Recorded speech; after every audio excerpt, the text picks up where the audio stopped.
চাঁপাইনবাবগঞ্জের শিবগঞ্জ উপজেলার বিনোদপুর ইউনিয়নের ৩ নম্বর ওয়ার্ডের কালীগঞ্জ খোঁজপাড়া গ্রামে একটি আমবাগান থেকে পরিত্যক্ত অবস্থায় একটি বিদেশি পিস্তল, ২টি ম্যাগাজিন ও ২ রাউন্ড গুলি উদ্ধার করেছে পুলিশ। ৬ ফেব্রুয়ারি শুক্রবার রাত ১টার সময় স্থানীয় আলকেশের মালিকানাধীন আমবাগানে হলুদ ও নীল রঙের শপিং ব্যাগের ভেতরে পত্রিকায় মোড়ানো অবস্থায় এসব অস্ত্র পাওয়া যায়। পরে পুলিশ ঘটনাস্থলে গিয়ে অস্ত্রগুলো উদ্ধার করে। গোপন সংবাদের ভিত্তিতে জানতে পারি যে বিনোদপুর ইউনিয়নের ৩ নম্বর ওয়ার্ডের কালীগঞ্জ খোঁচাপাড়া গ্রামের জনক আলকেশের আমবাগানের ভিতরে আপনার একটা ব্যাগের ভিতরে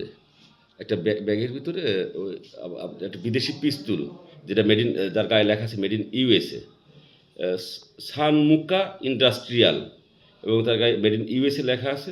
এই পিস্তল সহ ২ রাউন্ড গুলি এবং ২টি ম্যাগাজিন উদ্ধার করি। শিবগঞ্জ থানার অফিসার ইনচার্জ হুমায়ুন কবির জানান, শিবগঞ্জ সীমান্তবর্তী এলাকা হওয়ায় আসন্ন নির্বাচনকে সামনে রেখে গোয়েন্দা তৎপরতা জোরদার করা হয়েছে। এরই অংশ হিসেবে তার নেতৃত্বে পুলিশের একটি দল অভিযান চালিয়ে এসব অস্ত্র উদ্ধার করে। এ ঘটনায় আইনগত ব্যবস্থা প্রক্রিয়াধীন। নিরপেক্ষ, সত্য প্রকাশে আপোষহীন।